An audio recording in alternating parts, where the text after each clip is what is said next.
네, 정적이 흐르고 있습니다. 네, 3시간씩 오신다고 고생하셨네요. 아까 들어보니까 3시간 걸려서 오신 분도 계시더라고요. 네. 내년에는 조금 그 수련 일정을 좀 생각해 봐야 될 것 같죠. 네, 아마 작년에도 이야기한 것 같은데 그대로 진행을 했습니다. 우리 잠깐 기도하겠습니다. 하나님, 하나님의 은혜를 사모하는 하나님의 백성들이 이 자리에 모였습니다. 우리의 어려움을 아시고 우리의 상처도 아시고 우리의 가정 상황도 아신 하나님, 우리의 자녀의 문제와 우리 직장의 문제까지도 알고 계시는 우리 아버지 하나님,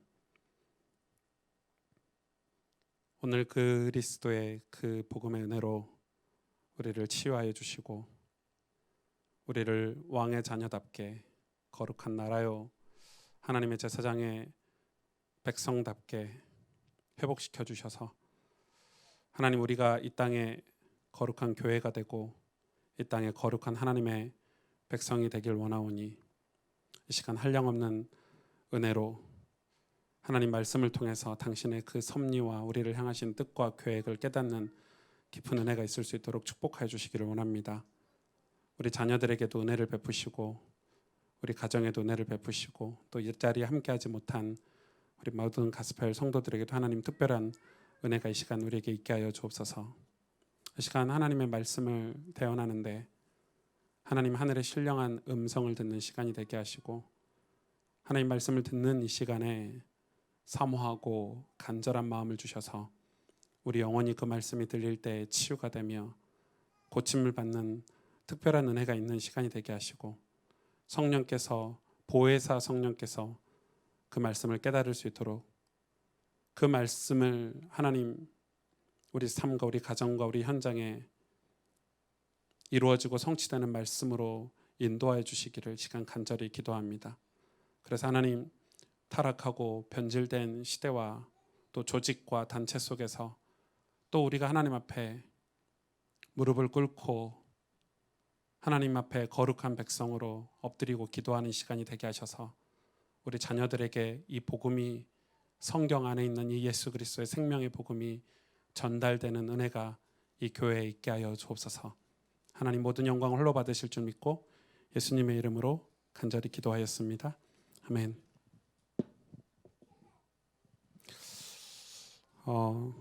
제가 해외 그 집회를 가면 평균적으로 설교를 1시간 반에서 2시간 정도를 합니다. 왜냐하면 비행기 값을 150만 원, 200만 원씩 그분들이 주셔가지고 갔는데 이렇게 말씀을 이렇게 짧게 하고 오지는 않습니다. 그래서 이렇게 있는 걸 다 쏟아내고 오는 경우가 좀 많은데요. 사실 저희 교회에서도 주일날 설교를 제가 평균 1시간 정도 이렇게 하죠. 이렇게 좀 찝찝해요.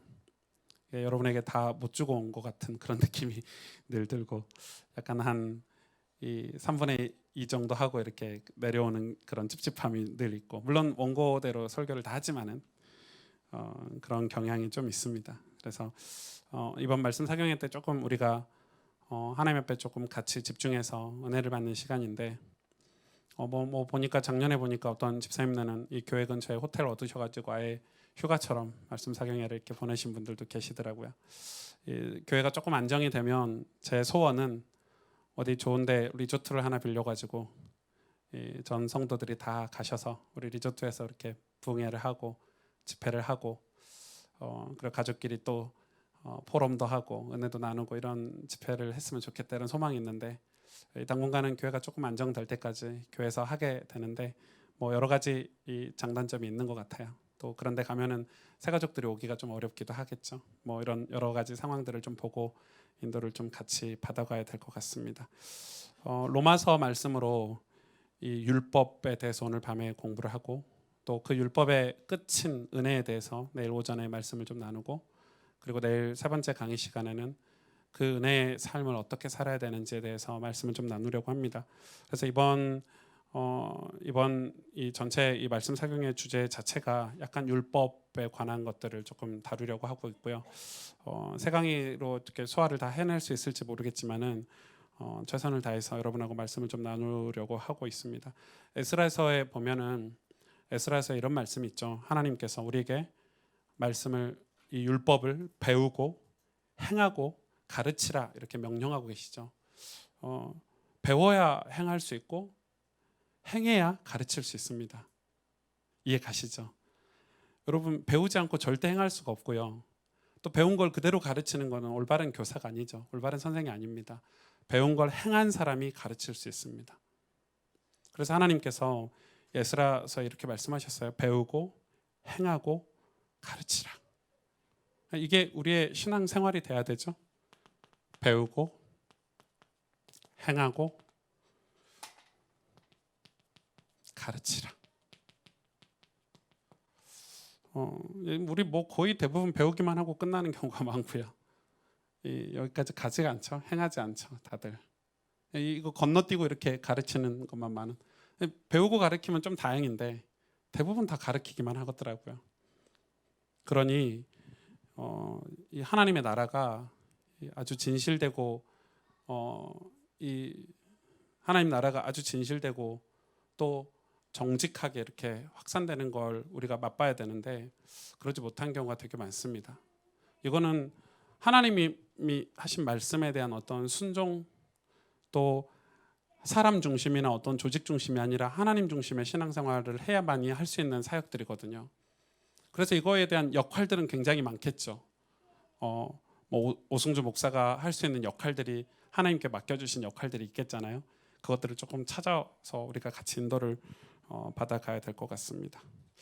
이 성민 간사님이 이거 이번 주에 뭐 월화수 이거 교회당 이 음향 이런 거 복구한다고 근데 좀 걱정이 있었어요 지난주에. 왜냐하면 우리 성민 간사님 현아 집사님 우리 뱃속에 있는 아이가 오늘이 출산일이에요. 오늘이 출산 예정일인데 아이가 아직 배 위에 있답니다. 거의 은혜죠. 아마 내일 집회 딱 끝나면 병원 가지 않을까 이런 생각이 들기도 하는데 너무 이번 한 3일 동안 이렇게 이 예배 집회 할 수 있도록 이렇게 복구한다고 되게 많이 수고해 주셔서 감사드리고요. 오늘 말씀 한 절 볼까요? 이 로마서 3장입니다. 로마서 3장. 제가 숙제를 내준다는 걸 깜빡했어요. 이 집회하기 전에 로마서 전체를 다 읽어오세요라고 숙제를 내준다는 게 로마서하고 갈라디아서를 다 읽어오라고 숙제를 내준다는 게 깜빡했어요. 그래서 혹시 오늘 내일 좀 여유 되시면 교회 일찍 오시거나 좀 시간이 되면 내일 점심시간 같은데 오늘 저녁에 로마서하고 갈라디아서를 좀 쭉 읽어보세요. 그럼 제 오늘 이 말씀 사경의 말씀이 조금 더 이해가 빠르게 될 것 같아요. 제가 한 절, 여러분이 한 절, 31절까지 좀 길지만 교독하겠습니다. 그런즉 유대인의 나음이 무엇이며 할례의 유익이 무엇이냐?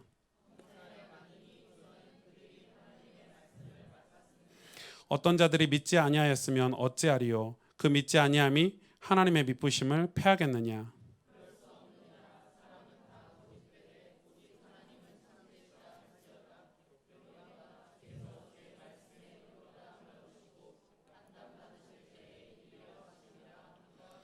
그러나 우리 불의가 하나님의 의를 드러나게 하면 무슨 말 하리요?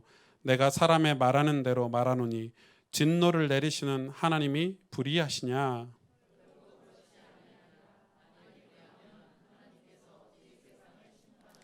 그러나 나의 거짓말로 하나님의 참되심이 더 풍성하여 그의 영광이 되었다면 어찌 내가 죄인처럼 심판을 받으리요?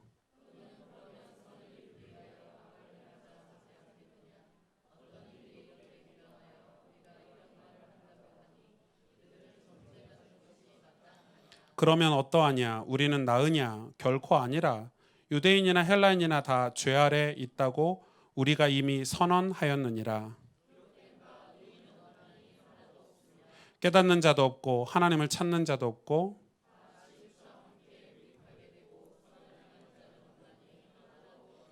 그들의 목구멍은 열린 무덤이요 그 혀로는 속임을 일삼으며 그 입술에는 독사의 독이 있고 그 발은 피 흘리는데 빠른지라 평강의 길을 알지 못하였고 우리가 알거니와 무릇 율법이 말하는 바는 율법 아래 있는 자들에게 말하는 것이니 이는 모든 입을 막고 온 세상으로 하나님의 심판 아래 있게 하려 함이라.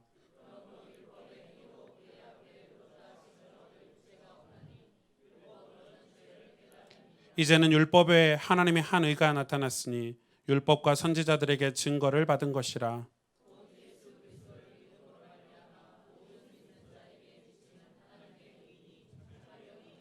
모든 사람이 죄를 범하였음에 하나님의 영광에 이르지 못하더니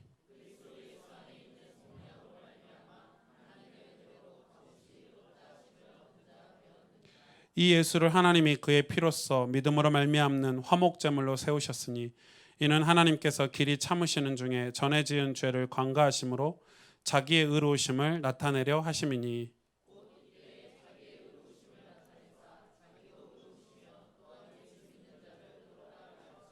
그런즉 자랑할 데가 어디냐 있을 수가 없느니라. 무슨 법으로냐 행위로냐 아니라 오직 믿음의 법으로니라.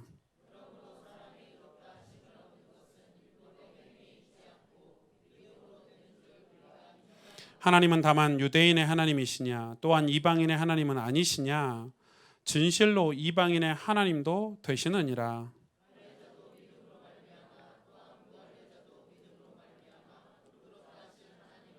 같이 읽겠습니다. 그런즉 우리가 믿음으로 말미암아 율법을 파기하느냐 그럴 수 없느니라.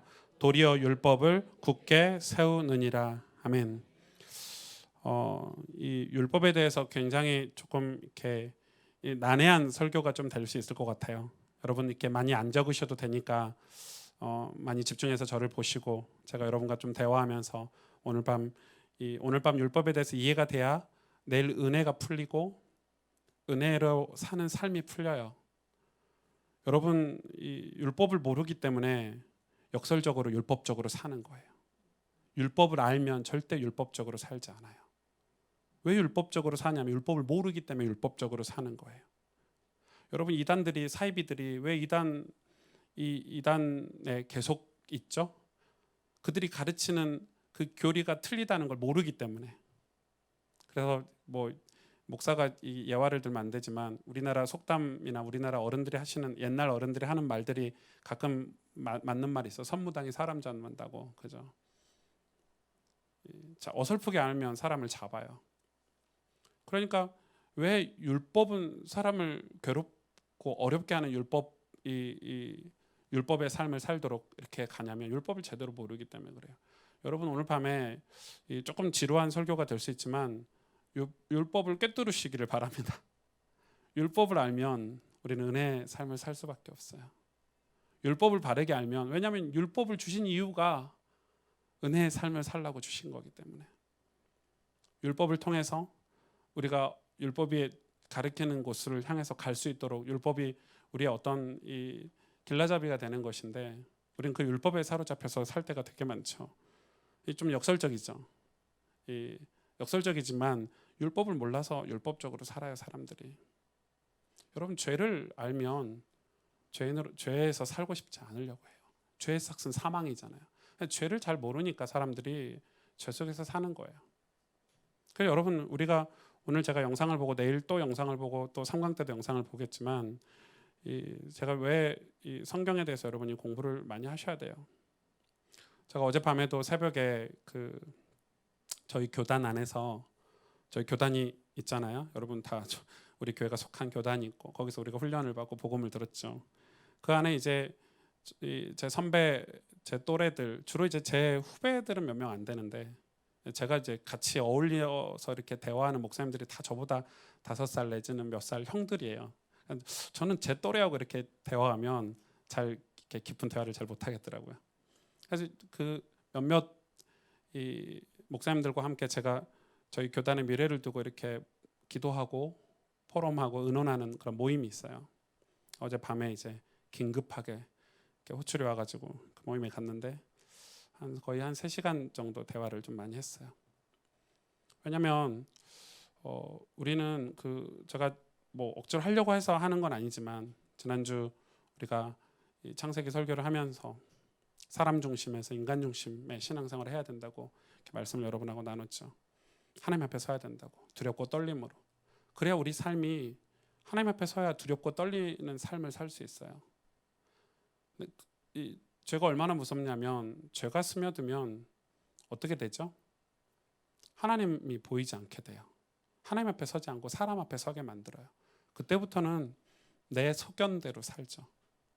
그런데 여러분, 이 죄에 대해서 우리가 무감각해지면 되겠어요? 죄에 대해서 우리가 너무 무감각해졌어요. 그게 괜찮대요. 복음이니까. 아주 무서운 말이에요. 복음이란 단어에 대해서 우리가 굉장히 많이 묵상을 하고 생각을 해야 돼요. 저는 저희 교회 오시는 우리 성도님들에게 최소한 제 목회자의 양심을 가지고 여러분 하나님 앞에서 살 수 있도록, 여러분이 하나님의 영광을 위해서 살 수 있도록, 하나님이 기뻐하시는 삶을 살 수 있도록, 그리고 그것을 하나님의 말씀인 성경을 통해서 그 하나님의 섭리와 뜻을 알 수 있도록 저는 섬기고 싶어요.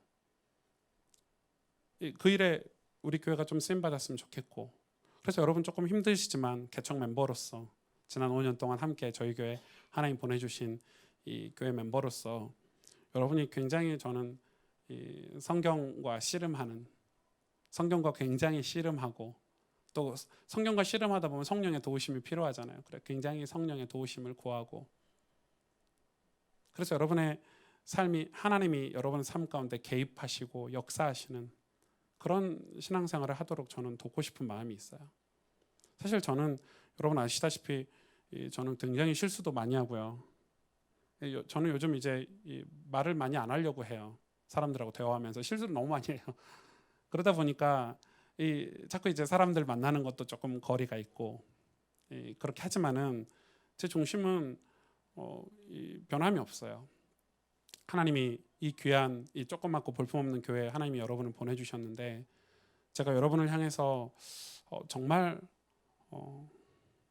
하나님의 축복을 진짜 하나님이 사랑하시는 그런 신앙생활을 조금 섬기고 싶다, 이런 마음이 있어요.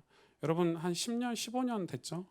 우리나라의 그 선풍적인 인기를 끌었던 이 이제 책이 야베스의 기도라는 책이에요. 아시죠? 그 야베스의 기도라는 책이 선풍적인 인기를 끌었어요. 얼마나 끌었냐면 여러분 인터넷에 제가 쳐봤거든요. 이 네이버에 이렇게 쳐봤어요. 야베스의 기도 하면은요, 야베스의 기도가 얼마나 많이 적용됐는지, 뭐 청소년이 읽어야 할 야베스의 기도, 수험생이 읽어야 될 야베스의 기도, 조부모가 읽어야 될 야베스의 기도, 심지어는 태영아가 읽어야 될 야베스의 기도. 무슨 태영아가 야베스의 기도를 읽을 수 있겠어요? 수십 가지의 야베스 기도가 뭐 아주 다양하게, 어린이가 읽어야 될 야베스의 기도, 뭐 이런 야베스의 기도가 막 선풍적인 일기를 끌었죠. 근데 여러분 그 야베스의 기도가 이제 어떤 내용이죠? 하나님 나의 지경, 나의 땅을 넓게 하시고 환난에서 나를 보호해 주시고 뭐 이런 내용이에요. 막 선풍적인 일기를 끌었어요. 제가 이제 가만히 그 시절을 저는 보내왔잖아요. 제 야베스 기도가 나올 때가 제 20대 때인데 그 시절을 저는 그때 그 책을 읽으면서 그렇게 은혜롭진 않더라고요. 왜냐면은 좋아요. 그런 게 굉장히 좋아요. 그냥 사람들이 야베스의 기도가 무슨 내용인지, 그게 무슨 의미인지 이런 데 관심 없어. 이 기도 내용이 너무 좋은 거잖아요. 그래서 다들 이 책이 너무 좋다면서 이거 막 선물하고 다 읽어라. 왜? 그 목적은 뭐죠? 그게 이런 야베스가 기도했던 그 내용의 그 응답을 받고 싶은 거예요. 땅이 넓어지고, 아멘. 지경은 요즘 번역본은 땅이잖아요. 땅이 넓어지고 환란이 절대 우리 집안에 오면 안 되고, 여러분 그런 기도를 응답을 다 받고 싶은 거죠. 그래서 그런 마음으로 막 선풍적인 인기를 끌었는데 우리나라는 어떻게 됐죠? 크리스찬들은 어떻게 됐죠, 여러분? 제가 지금 딱 그 야베스의 기도의 결과를 딱 보고 이 출판사만 돈 벌었죠. 뭐 출판사만 떼돈을 벌었을 거야 아마. 그 뒤로 나온 책이 이제 이 아굴의 기도라는 책이 나왔어요. 망했죠, 그 출판사는. 아무도 안 사보더라고요. 이 아굴의 기도 사서 보신 분 계세요? 없죠. 네, 보세요. 야베스의 기도는 다 사서 보셨죠. 그러니까 아굴의 기도는 그거 반대되는 내용이거든요. 주님 나를 부하게 하지 마시고 내가 주님을 잃어버릴까, 뭐 이런 내용이잖아요. 나를 가난하게도 하지 마시고 하나님을 잃어버릴까. 사실 이 성경을 우리가 읽고 공부하고 이렇게 말씀 사경회를 하면서 우리는 죄인이기 때문에 자꾸 하나님에게서 멀어지려고 하는 습성을 기본적으로 가지고 있어요. 여러분 가만히 있잖아요. 하나님에게서 멀어져요. 그게 죄의 습성이에요. 여러분 우리 마음이 가만히 내비두면 계속 하나님의 은혜에서 은혜 안에 있으면 좋은데 가만히 있으면 은혜에서 멀어지는 게 죄의 습성이에요. 모든 인간은 다 죄성을 가지고 있어요. 그래서 하나님이 성경을 배우고 행하고 가르치라. 여러분 자녀들을 이제 막 태어난 아이들을 우리가 가르치지 않으면 어떻게 되죠? 한번 내비둬 보세요. 나쁜 친구로 어울리든 도둑질을 하든 가르치지 않고 내비둬 보시라니까요. 교육이라는 걸 여러분 자녀에게서 빼버리면 어떻게 돼요? 아이가 반듯하게 자랄 수 있을까요? 학교도 안 다니고 학교 가기 싫으면 가지 마. 너 먹고 싶은 아이스크림 마음껏 먹어. 인간의 본성대로 살도록 내비두면 어떻게 되죠? 신앙도 똑같아요. 여러분 그래서 이 자리에 말씀 사경에 이 자리에 오셨는데 오늘 특별한 은혜가 여러분에게 있기를 원합니다. 여러분 율법을 알아야 율법에 매이지 않게 돼요. 율법을 알아야 율법의 희생자가 되지 않게 돼요. 율법의 희생자가 누구죠? 바리새인들이에요. 우리가 잘못하다가는 바리새인의 후손으로 살아야 될 수도 있어요. 근데 지금 한국 교회가 정말 놀랍게 한국 교회 안에 제가 볼 때는 퍼센테이지로 이렇게 따지고 분석할 수 없지만 이 율법주의가 가장 강력하게 교회 안에 자리 잡고 있지 않나. 심지어 초대교회 때 교회가 형성되고 이 율법이 자리 잡고 있는 교회, 갈라디아 교회죠. 그래서 갈라디아서를 썼거든요, 사도 바울이. 갈라디아서의 내용이 무엇입니까? 이 율법에서 빠져나오라는 거예요.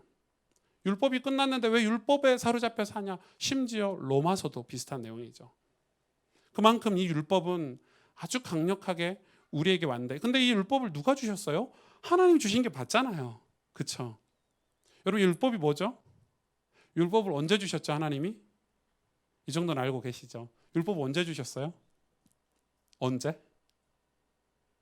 이제 헷갈리시죠? 전 질문을 계속 할 거예요. 네, 답변을 한번 해보세요. 율법을 언제 주셨어요? 율법이 뭐예요? 우리 율법에 대해서 율법이 도대체 뭐예요? 율법을 언제 주셨어요, 하나님이? 율법은 언제부터 있었죠? 십계명. 오, 그렇죠. 맞아요. 좀 자신 있게 얘기하세요. 네, 우리가 이 율법에 찌들어여 가지고 말해서 틀리면 안 될까봐 지금 그런 거죠. 율법은 이스라엘 백성이 430년간 애굽에서 노예 생활하다가 홍해를 출애굽을 해서 가나안을 가는 그 광야의 과정에서 시내산에서 하나님이 주신 게 율법이죠. 넓게는 모세 오경을 율법이라고 하지만 더 정확하게 말하면 십계명이 하나님 주신 우리에게 율법이죠. 여러분 십계명 다 외우시죠? 첫째, 예, 저도 사실 못 외워요. 한번 테스트 해봤어요. 외우시는 분 계시나? 옛날에는 저희 중고등학교 때는 교회에서 십계명 막 외우고 이랬었는데 뭐 굳이 외울 필요는 없어요. 그런 이 십계명을 하나님이 이스라엘 백성에게 진짜 주셨다면, 그럼 여러분 여기서 하나 의문점이 생기죠? 퀘스천이. 모세 전에는 십계명 율법이 없었죠? 있었어요, 없었어요? 헷갈리죠? 모세 전에 우리는 지금 모세전을 설교하고 있잖아요. 아브라함, 이삭, 야곱. 이때 율법이 있었게요, 없었게요? 있었어요, 없었어요? 제가 답 얘기했잖아요. 율법은 언제 줬다고? 광야에서. 그럼 있었게 없었겠어요? 없었어요, 율법이. 율법이라는 게 없었어요, 그 당시에는. 그럼 그 시대는 어떤 시대예요? 어떻게 보면 이 아브라함을 하나님 부르시고 믿음의 조상을 세우셔서 이 족장 시대를 거치면서 하나님 그 시대 먼저 율법 전에 은혜를 먼저 가르쳐 주셨어요. 여러분 아브라함이 율법을 가지고 자기 죄를 깨닫고 구원받았는가요? 아니죠. 율법의 어떤 행위로 아브라함이 구원받았는가요? 아니죠. 경건하고 말이야. 뭐 이렇게 이 삶이 반듯하고 의롭고 이랬는가요? 아니죠. 아브라함은 이 데라의 아들인데 데라는 달신을 섬기는 우상을 만들어 파는 달신을 섬기는 가문의 이 자녀였어요. 그러니까 아브라함이 조건으로 하나님 앞에 부름받은 건 하나도 없어요. 얘가 되게 나를 위해서 이 신앙생활을 잘하네. 얘가 이 어렸을 때부터 성경을 또 많이 읽고 예배도 잘 드리고 전도도 많이 하고 그러네. 그런 조건이 아브라함에게는 단 한 개도 없었어요. 사실은 은혜로 그냥 아브라함을 하나님이 부르셨어요. 선택하시고 부르셨어요. 하나님이 그냥 이유 없이 그냥 아브라함이라는 인물을 선택하셔서 택하시고 불러내셨어요. 은혜로 부르신 거예요. 기분 나쁘세요? 난 죽도록 열심히 기도해가지고 이 자리에 와 있는데 아브라함 그냥 부르셨다니 여러분 좀 기분 나쁘신 거 있으세요? 아마 오늘 여러분 설교를 들으면 되게 기분이 안 좋으신 분들이 좀 나오실 것 같아요. 자, 하나님이 우리에게 율법 주신 이유를 조금 알아야 돼요. 하나님이 우리에게 율법을 주셨단 말이에요. 그 이유를 알아야 되는 거예요. 그게 오늘 로마서 3장에 조금 나와 있는데 이 출애굽 시에 시내산에서 모세를 통해서 이스라엘 백성에게 출애굽기 19장에 나와 있죠. 이 말씀을 주셨어요. 십계명. 광범위하게는 모세오경이라고도 할 수 있죠. 모세가 그 율법을 가지고 쓴 성경이 모세오경이니까. 율법 전에는 이 율법을 주시기 전에는 전적으로 은혜로 구원을 받았어요. 아브라함도 그랬고 이삭도 그랬고 야곱도 그랬고 요셉도 그랬고 전적으로. 근데 율법을 왜 주셨냐는 거예요.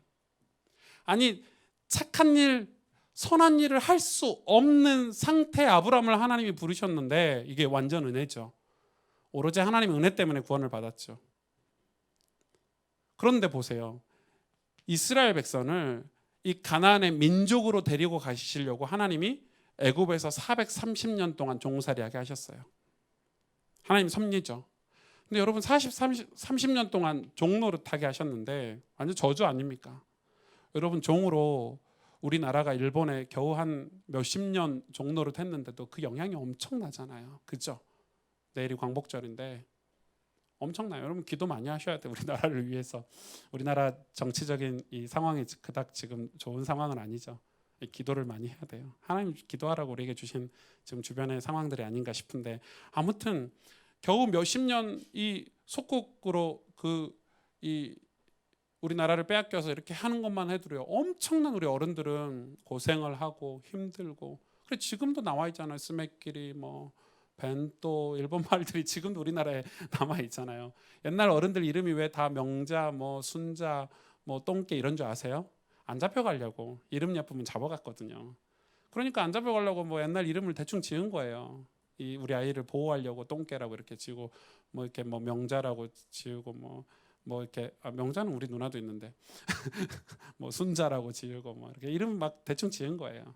왜냐하면 자기 자녀들 혹시 이름 때문에 이렇게 할까봐. 그러니까 그런 아픔을 우리가 겪어왔단 말이에요. 그런데 여러분 애굽에서 430년을 종노릇했어요. 어떻게 되겠어요? 완전 저주죠. 저주라는 단어 아시죠? 내 마음대로 못할 어려움. 내가 풀 수 없는 어려움을 저주라고 하잖아요. 저주는 내가 조금 노력해서 풀어봐야지는 저주가 아니에요.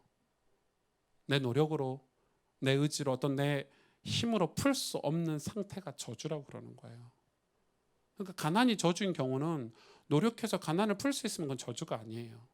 해도 안 되는 가난 그건 저주인 거예요. 질병 병원 가서 치유받고 이렇게 해결하면 되잖아요. 이 질병이 계속 찾아오잖아요. 해도 안 되는 질병 그건 저주인 거예요. 여러분 저주는 그런 거예요.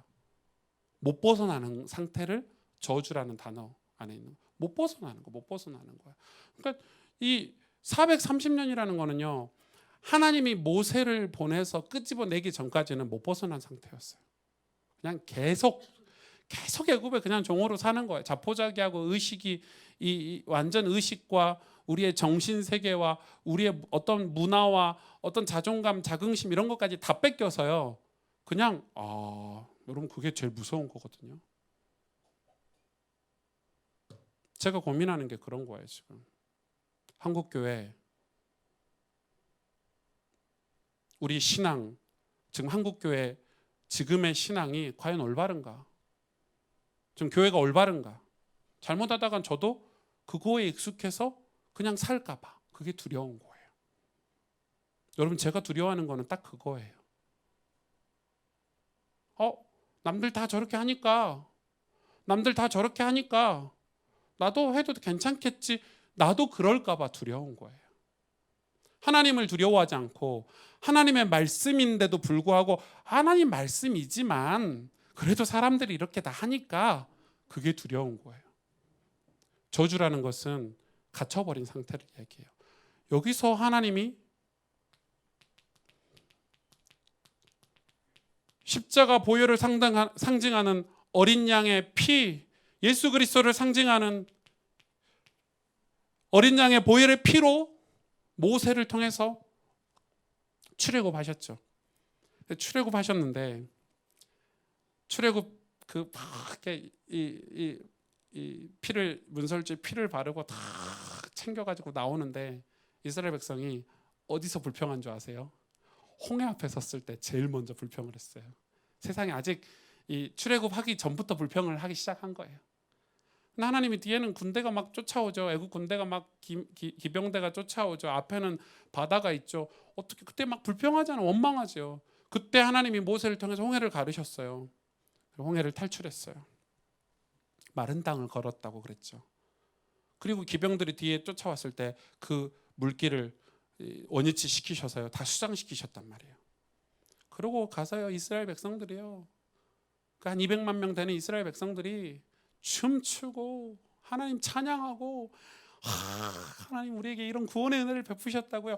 얼마나 하나님께 기쁘게 찬양했습니까? 그게 얼마나 갔죠? 여러분, 그게 얼마나 갔어요? 3일도 못 갔어요. 딱 3일 만에 뭐 했죠? 불평했어요. 어디서요? 마라에서. 마라 사건이죠. 쓴물이 나온다고, 물이 쓰다고. 딱 3일 만에. 얼마나 불평하고 원망했는지. 누구를 원망했어요? 모세와 아론을 원망했어요. 여러분, 은혜를 받아놓고 그 은혜에 감사하지 않으면 내게 은혜를 준 사람을 원망해요. 은혜가 은혜인 줄 모르면 내게 은혜 베푼 사람을 원망해요. 얼마나 인간이 약한 줄 아세요? 내게 은혜를, 여러분 지금 하나님이 이 엄청난 저주에서 끄집어 내주셨는데 그게 딱 3일 갔어요. 아마 내일까지 말씀 사경하고 나면 여러분의 은혜가 한 3일은 더 가기를. 3일 돼서 하나님이 그 마라의 사건에서 그 문제를 해결해 주셨죠. 그리고 15일 만에 출애굽한 지 15일 만에 이제는 떡과 고기가 없다고 불평했어요. 막 모세를 죽일 듯이 막 모세를 죽이려고 그랬어요. 이스라엘 백성들이 모세와 아론을. 그래서 하나님이 거기서 또 그 원망 불평하는 이스라엘 백성에게 또 먹을 것을 주셨죠. 고기를 주셨어요. 메추라기를 주셨단 말이에요.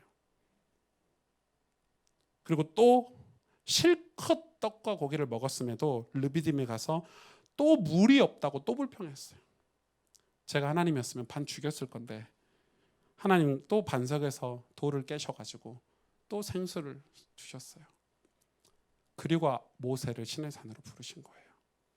왜 부르셨냐? 여러분, 이거 굉장히 지금 제가 중요한 얘기를 하고 있어요. 모세를 그리고 시내 산으로 부르셨거든요. 그리고 율법을 주셨어요. 왜요? 율법을 왜 주셨겠어요? 죄를 깨달으라고. 이 죄가 하나님의 은혜를 깨닫지 못하게 하니까. 이 죄를 깨달으라고. 하나님이 우리에게 율법을 주신 아주 결정적인 첫 번째는 여러분, 이 죄를 깨달으라고. 그 말은 무슨 말이에요? 율법을 주기 전에는 죄가 죄인 줄을 몰랐어요. 여러분, 만약에 지금 우리나라에 간통죄가 사라졌죠. 예를 들어서 여러분, 우리나라에 살인죄가 없다고 생각해 보세요.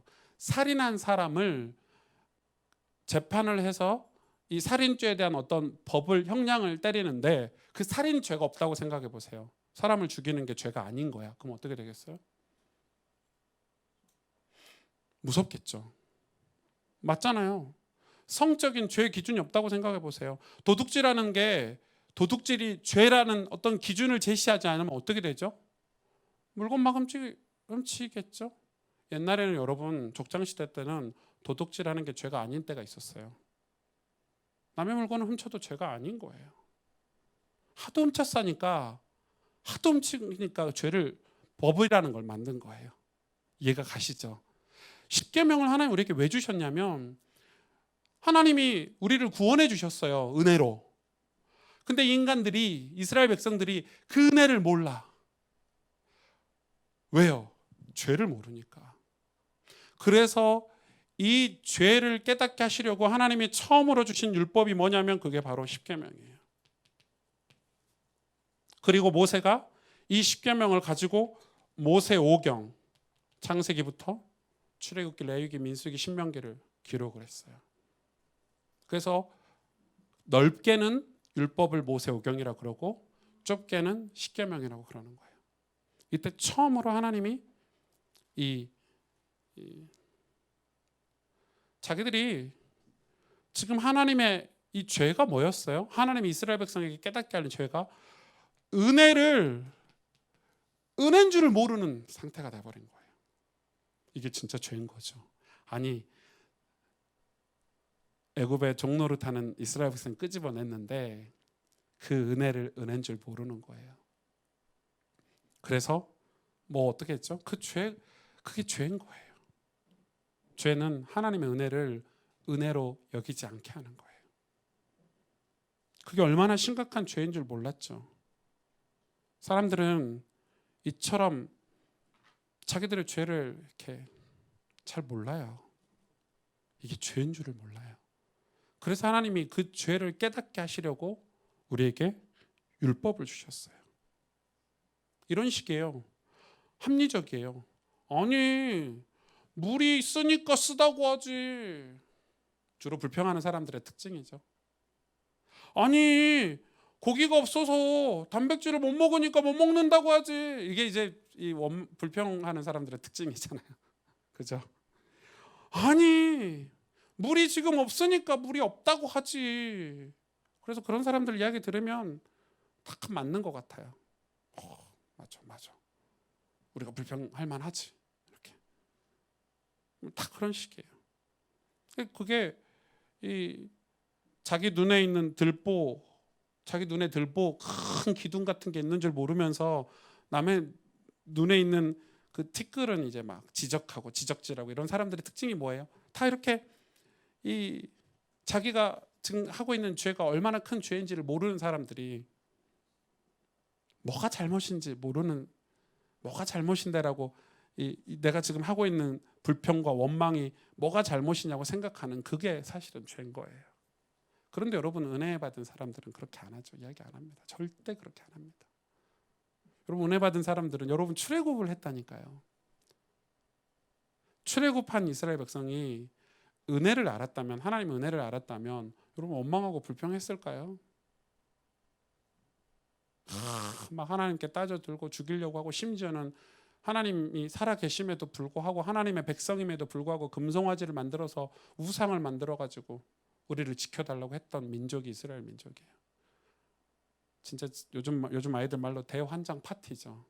하나님 편에서 보실 때 완전 대환장 파티인 거예요. 난리도 아니었어요. 여러분 이스라엘의 광야 생활은, 그 광야에서의 모습은 정말 대환장 파티예요. 여러분 출애굽기 읽고 있으면요 속에서 열불나는 장면이에요. 제가 하나님 같았으면 정말 새 인류를 창조하셨을 것 같아요. 우리 공의의 하나님, 사랑의 하나님께서 인간을 고쳐서 쓰시려고 얼마나 애쓰셨는지 출애굽기를 읽어보시면 알 수 있어요. 그래서 죄를 알아야 뭘 할 수 있죠? 회개를 할 수 있죠. 그래서 이 죄를 알고 회개하도록 하나님이 율법을 주셨어요. 우리의 고질적인 죄, 습관의 죄, 편견의 죄, 객관적이지 않고 치우친 행동으로 남에게 상처 주는 죄, 자기 정당성으로 살아가죠. 죄인들은 율법이 없으면 다 자기 정당성으로 살아가요. 왜요? 자기 정당성이라는 것은 자기가 세운 기준으로 사는 삶을 말해요. 그래서 성경이 말하고 있는 절대적인 죄의 기준으로 살지 않고, 여러분 이건 굉장히 중요한 거예요. 지금 한국 교회가 이걸 놓쳐버렸어요. 잘못하다가 우리 교단의 수많은 렘넌트들도 이거 잊어버릴 수 있어요. 자기 정당성, 자기가 세운 기준, 내가 세운 기준. 그게 뭐예요? 포스트 모더니즘이 그렇게 시작됐잖아요. 내 마음인데 내가 기분 좋으면 됐지, 내가 만족하면 됐지, 뭐 이런 식이에요.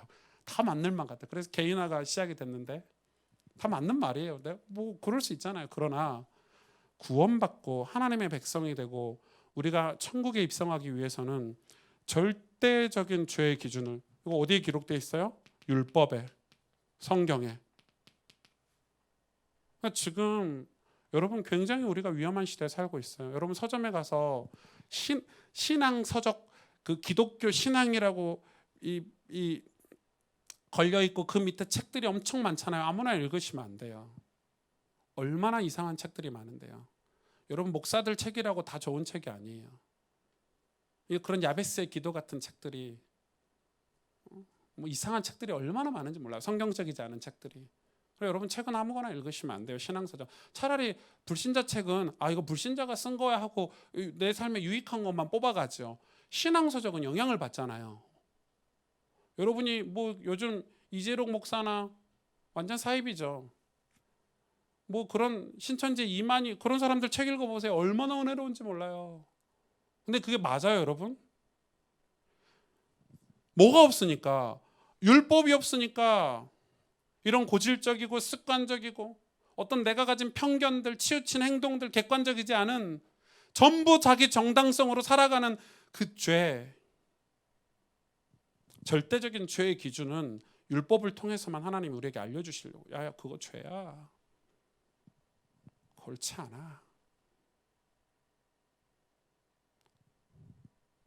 모세를 원망하는 이스라엘 백성에게 율법을 주셨죠. 율법이 있어서 도둑질을 못하는 거예요. 안타깝게도. 안타깝죠, 여러분. 율법이 없었으면 마음대로 살았을 텐데. 여러분 그렇게 생각하세요 혹시? 남의 물건 훔치면 남의 물건 가져다 쓰는 시대에 살았으면 좋았을 것 같으시죠? 우리 지금 그렇게 생각하잖아요. 율법이 없었으면 얼마나 좋았을까. 갈라디아서 3장 19절에 이제 화면을 띄워주시면 좋겠는데, 갈라디아서 3장 19절에 이렇게 기록하고 있어요. 그런즉, 우리 같이 읽어볼까요? 시작. 그런즉 율법은 무엇이냐? 범법함으로 더하여 진 것이라.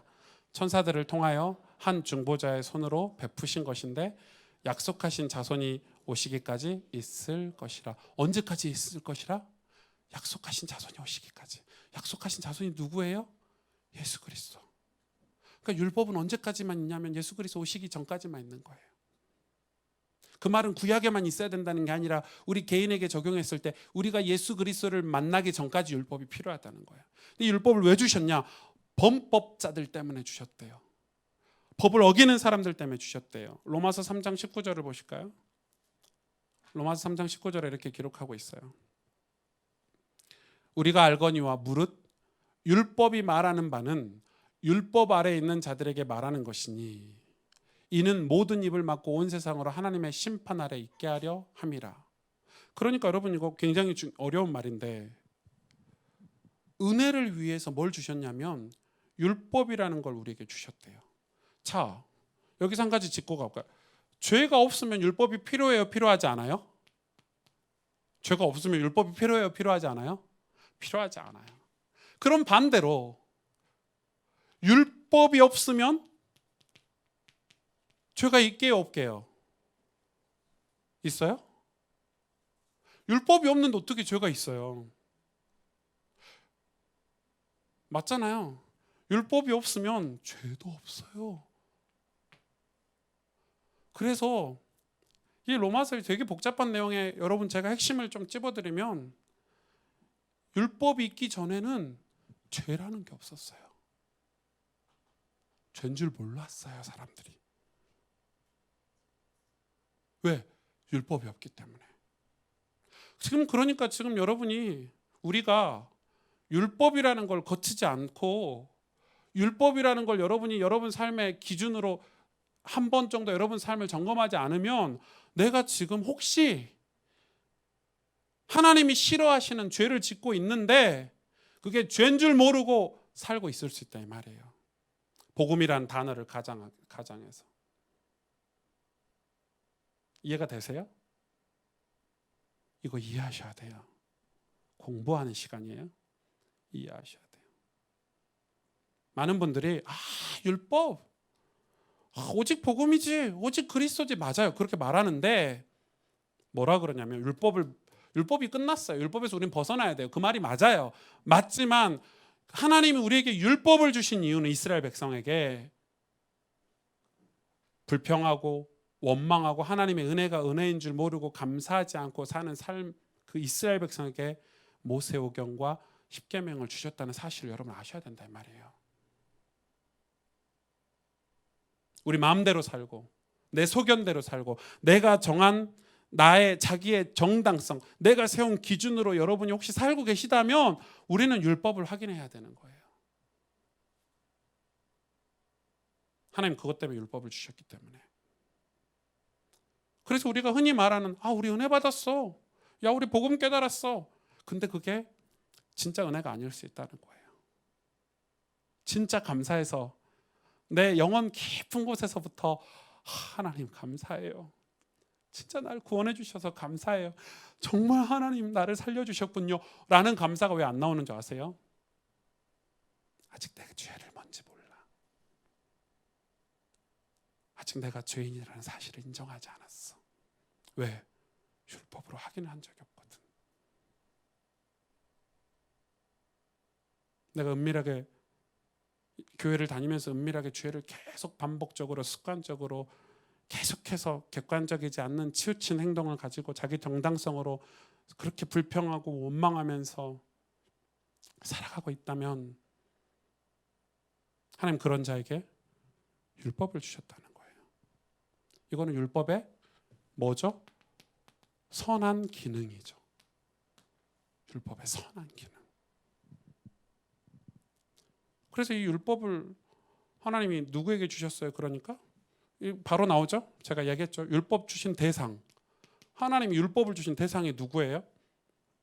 하나님의 은혜로 사는 것을 저버리고 죄를 짓고 사는 이스라엘 백성에게 주셨어요.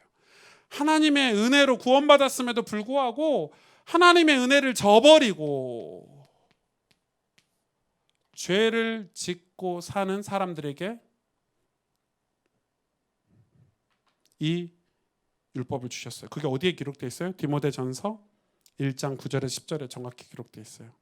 한번 보실래요? 디모데전서 1장 9절 10절 같이 읽어볼까요? 알 것은 이것이니 율법은 옳은 사람을 위하여 세운 것이 아니요 오직 불법한 자와 복종하지 아니하는 자와 경건하지 아니한 자와 죄인과 거룩하지 아니한 자와 망령된 자와 아버지를 죽이는 자와 어머니를 죽이는 자와 살인하는 자며 10절에 음행하는 자와 남색하는 자와 인신매매하는 자와 거짓말하는 자와 거짓 맹세하는 자와 기타 바른 교훈을 거스리는 자를 위함이니. 그러니까 보세요. 율법은 옳은 자를 위해서 주신 게 아니에요. 죄인에게 주셨어요. 그러면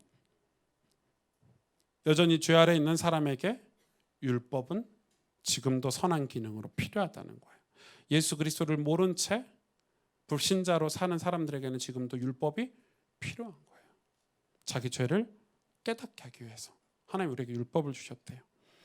이 율법에 역할이 있는데 여러분 이걸 율법의 역할을 정확히 아셔야 돼요. 하나님이 율법을 주실 때 무슨 마음이었을까요?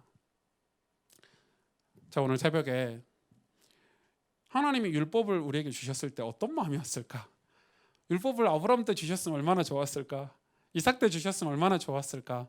아니 야곱 때 주셨을 수도 있잖아요. 하나님이 율법을 안 주시려고 약간 히든 카드처럼 아낀 것 같은 느낌이 들죠. 그렇죠. 이 율법을 주셨을 때 잘 지켜라. 이거 잘 지키면 구원받을 거야. 이렇게 주셨을까요?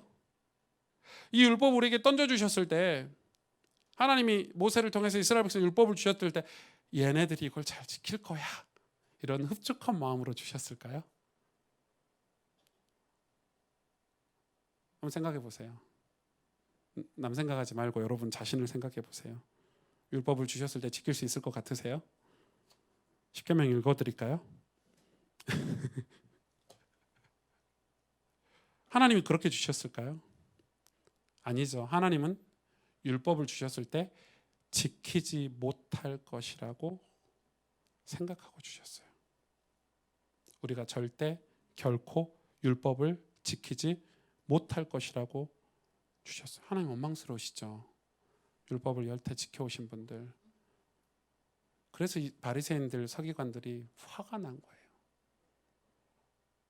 이렇게 내가 평생을 율법을 잘 지켜가지고, 여러분 율법적으로 따지면 여러분의 헌금은 하나도 틀린 헌금이에요. 이 바리새인들은요, 돈이 많은 바리새인들은 헌금 세는 종이 있었어요. 10분의 1을 세는, 콩 한 알까지 나눴어야 돼요. 여러분 쌀 이런 거를 10분의 1로 나눠 보실래요? 우리는 그냥 한 가마니 두 가마니 이렇게 하잖아요. 그걸 정확하게 나눴다니까요. 하루 종일 그 쌀톨 세고 있는 거예요. 종들이 11조 정확하게 하려고. 나 같으면 두 가마니 내겠는데 좀 넉넉하게 내면 되지, 반올림해서. 그것도 정확히 내려고. 그런 바리새인들이 얼마나 분노화. 그 내일 얘기를 할 건데요. 예수님이 그 바리새인들의 율법을 엄청 까셨죠. 바리새인들이 싫어하는 것만 하셨어요. 예를 들어서 바리새인들 평생 율법을 지켜왔는데, 난 너희들 몰라, 너희들은 지옥 갈 거야, 이렇게 얘기하셨잖아요. 그러니까 평생 놀고 몰고 흥청청 살던 사람 보고 너 오늘 구원이 있으리라. 예를 들어서 이런 거예요. 여러분 혹시 말씀 사경을 위해서 금식기도 하신 분 계세요? 없죠. 제가 기대는 안 했어요. 저는 조금 했는데, 저는 한 3일 정도 했는데, 만약에 뭐 말씀 사경회를 위해서 우리 권사님들이, 우리 장로님들이 뭐 한 40일 금식 기도를 했어요. 금식 기도를 해서 말씀 사경회 오셨는데 어쩌다가 이 맨 앞자리에 앉으셨어. 우리 인석 장로님처럼 앞자리에 앉으셨어. 그러다가 갑자기 은혜를 받았네. 그럼 뭐라고 생각될까요? 그렇지, 당연하지. 내가 40일을 금식 기도했는데 이 은혜가 당연하지. 너 어디 아팠는데 말씀 사경회 하다가 치유받아 버렸어. 그럼 뭐라고 생각될까요? 하나님 은혜라고 생각할까요? 아니요. 내가 40일 금식 기도했더니 바로 응답 주시네 하고 정당하게 받아버리는 거예요. 그런데 그거 괜찮아. 거기까지는 뭐 괜찮아. 인석 장로님이 예화를 들려고 하는 게 아니라, 그 40일 금식한 장로님이 맨날 술 먹고, 어제도 가서 술집 가서 술 먹고, 우리 교회 성도 중에 누가 더 술 먹고, 야 말씀 사경을 위해서 좀 금식으로 기도하고 준비하라고 목사님이 안 그러더냐. 몰라요 하고 또 술 먹으러 가고. 이런 사람이 우연찮게 저 기둥 뒤에 앉았어. 끌려와가지고 저 기둥 뒤에 앉아서 저희 권사님 자리에 딱 앉았어. 네. 근데 일강 끝나고 여기 쳐다보니까 막 펑펑 울면서 은혜 받고 있네. 그거 화나요 안 나요? 화나요 안 나요 여러분? 화나죠. 바리새인이 딱 그랬다니까요. 화가 나고 분노가 났어요. 근데 여러분 그거 뭐예요? 그 은혜가 아니죠. 그게 율법에 묶여서 사는 사람의 특징인 거예요. 율법에 사로잡혀 사는 사람의 특징인 거예요. 그러니까 율법을 스스로 자기들이 지킬 수 있다고 생각한 거예요. 지킬 수 있다고 생각한 거예요. 고린도전서 8장 2절을 한번 보실래요? 고린도전서 8장 2절 이렇게 기록하고 있어요. 제가 읽어드릴까요?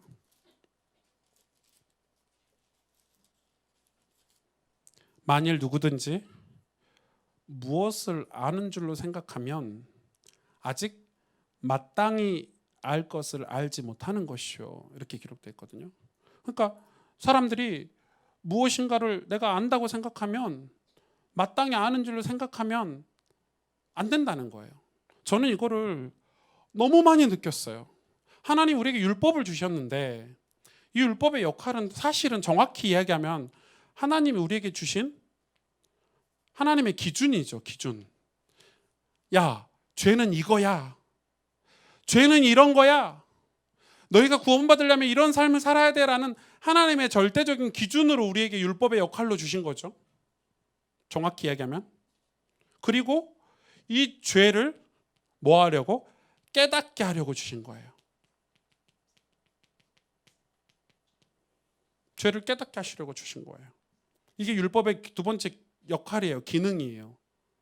자기가 스스로 자기가 죄인이라는 걸 깨닫게 하시려고 하나님이 율법을 주시는 거예요. 그런데 보세요. 이 율법의 역할이 이건데 하나님이 율법을 주셨는데 뭐가 생겨나 버렸냐면 율법주의가 생겼어요. 율법주의가. 그 말은 뭐예요? 율법을 통해서 우리가 죄인들에게 주신 율법인데, 죄인들에게 하나님이 주신 율법인데 이 율법 자체를 숭배하는 존재들이 생긴 거예요. 그룹들이. 그래서 하나님의 율법을 주신 역할은 하나님의 기준을 알고 그 기준에 우리가 절대 부합될 수 없다는 사실을 깨닫고 죄를 내가 죄인이구나 라는 사실을 깨닫도록 율법의 역할로 주셨는데 그 율법의 역할을 변질되게 받아. 그걸 이제 신학자들이 율법의 악한 기능이다 이렇게 하는 거예요. 율법의 선한 기능이 아니고 율법의 악한 기능이다. 그래서 이 아주 유명한 신학자죠. 존 칼빈이 그걸 율법의 악한 기능이다 이렇게 정의를 내렸어요. 율법은 굉장히 좋은 걸로 우리에게 주셨는데 그 율법에 사로잡혀 버렸어요. 그게 대표적인 그룹이 바리새인, 서기관들. 근데 이게 얼마나 무섭냐면 뭐라고 얘기하냐면 그 사람들은 율법을 선한 기능으로 율법을 신실하게 지켜야지 이런 그룹이 있잖아요. 율법을 신실하게 지켜야지 다 이렇게 시작을 해요. 내가 율법을 열심히 신실하게 지키려고 막 이렇게 하는 거예요. 그래도 구원을 받아요? 못 받아요? 그래도 못 받아요. 율법을 악용하고 선한 율법주의자가 아니고 악한 율법주의자여도 구원을 못 받지만 이 율법을 선하게 지키려고 하는 사람도 그 끝은 괴로움밖에 없어요, 여러분. 여러분 율법을 지킬 수 있다고 생각하세요? 거기서부터가 잘못된 거예요. 그러면 목사님 되게 지금 어려운데 율법을 지금 왜 주신 거냐고. 율법을 우리에게 왜 주셨냐고. 딱 이거예요. 하나님의 기준을 알라고. 너희는 절대 너희 스스로 죄에서 벗어날 수 없어. 너희 스스로 절대 선해질 수 없어. 절대 너희는 의롭게 살 수 없어. 그리고 개인에게는 내가 죄인이구나. 이걸 깨닫게 하려고. 여러분 제가 주일날 창세기 강의를 하는데 창세기 설교를 들으면서 내가 야곱이구나. 혹은 내가 라헬이구나. 혹은 내가 라반이구나. 이렇게 받아들여지세요? 그게 안 받아들여지면 어떻게 되냐면 여러분도 모르는 율법주의자인 거예요. 야곱 같은 인간들. 내 남편 보니까 야곱 같고, 그죠? 라헬 같고 내 아내 보니까 저 인간 라반 같고 자기는 그렇게 안 살았다는 거죠. 근데 여러분 그게 되게 웃긴 게 그 속에 딱 사로잡혀 있으면은 뭐가 없어요? 늘 율법을 지키고 살아야 돼요. 율법을 위해서 살아야 돼요. 그러면 그 피의식이 있기 때문에 남을 정죄하게 돼요. 왜? 내가 40일 금식기도 했는데 하루도 금식 안 한 인간이 맨날 술 처먹은 인간이 말씀사경에 끌려와가지고 은혜 받아버렸어. 화가 나는 거예요. 정죄해야 돼요. 너 그 은혜 가짜야 막 이런 식으로. 그 은혜 진짜 아니야 이런 식으로. 제가 어제 모임에 가서 대화하는데 목사님들하고 기도 모임 하면서 대화하는데 그런 얘기를 하더라고요. 왜냐면 오랫동안 훈련을 받았어요. 어렸을 때부터 이렇게 막 복음 훈련, 전도 훈련을 막 받았어. 쌓였어. 그렇게 쌓여가지고 있어. 이제 새신자들이 와서 은혜 받고 복음을 깨닫는데 뭐라고 그러냐면 복음 덜 깨달았어. 그거 하나님 은혜 아니야. 아니, 사람이 어떻게 하나님이 주신 은혜를 판단하고 정죄하고 이렇게 할 수 있어요, 여러분? 그래가지고 조금만 실수하면요, 네가 뭐 훈련을 덜 받아서 복음을 못 깨달아서 이런 정죄들이 난무해요. 비교하고 평가르고 나는 제자고 나는 전도제자고 너는 제자 아니고 이런 아주 이 악용해서 그릇된 이 모습들이 열매로 너무 많이 일어나요. 여러분, 우리가 예수님을 따르는 그리스도의 제자가 맞죠? 다. 우리가 조금 연약하고 부족해서 조금 뒤처져서 갈 뿐이지, 뭐 특별한 스페셜한 뭐가 있다라고 자꾸 가르치는데 그렇지 않아요. 그걸로 사람을 정죄하고 편을 가르고 패를 갈라서 소망을 가지지 못하게 하는 것은 옳지 않단 말이에요. 아이들이 성령의 도우심을 받아서 말씀을 통해서 믿음이 성장하고 믿음이 자라서 하나님 앞에서 영광스럽게 살아갈 수 있도록 길을 제시해야 되는 거지. 그걸 가로막잖아요. 누가요? 율법주의자들이. 우월감을 가지고 있고 판단하고. 그런 사람의 특징은 뭐예요? 평안이 없어요. 다시 말해 감사가 없어요. 뭐든지 불만족스러운 거야. 이건 왜 이러냐, 저건 왜 이러냐, 이게 왜 이러냐. 10가지 중에 한 9가지 은혜를 받았어도 한 가지가 조금 핀토나면 그건 왜 이러냐 이러면서 마치 자기는 10가지를 다 지키는 것처럼 얘기한다는 거예요. 그래놓고 뒤돌아서서는 은밀한 곳에 가서는 죄를 짓고 고질적인 죄, 습관 죄, 전혀 객관적이지 않은 하나님 기준이 아닌 자기의 정당성으로 살아가는 그런 죄 속에서 사는 게, 여러분, 우리가 거기서 자유하기를 원합니다. 여러분, 거기서 우리가 자유해야 돼요. 아닙니까? 로마서 7장 24절에 이렇게 기록하고 있죠. 오호라, 나는 공고한 사람이로다. 누가요? 사도 바울이요. 율법의 최고 정점을 찍었던 사도 바울. 아마 바리새인들 중에 사도 바울에게 대항할 사람 없었을 거예요. 율법의 정점을 찍었던 사도 바울이 오호라, 나는 공고한 사람이로다. 이 사망의 몸에서 누가 나를 건져내랴.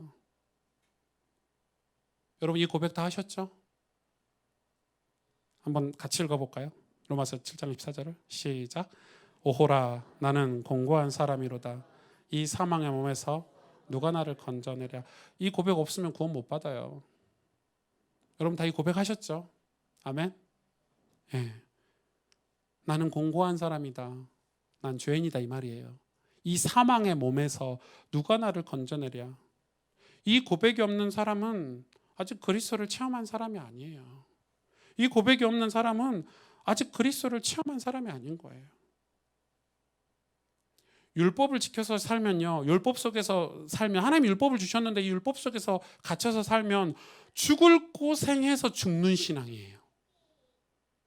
죽을 고생해서 남 정죄하고 비판하고 자기 정당성으로 포장하고 옷을 입고 소금 병 들어가면서도 남한테는 죄 안 짓는 것처럼 살면서 결국은 열매도 없는 죽는 신앙이 바로 율법 신앙이에요.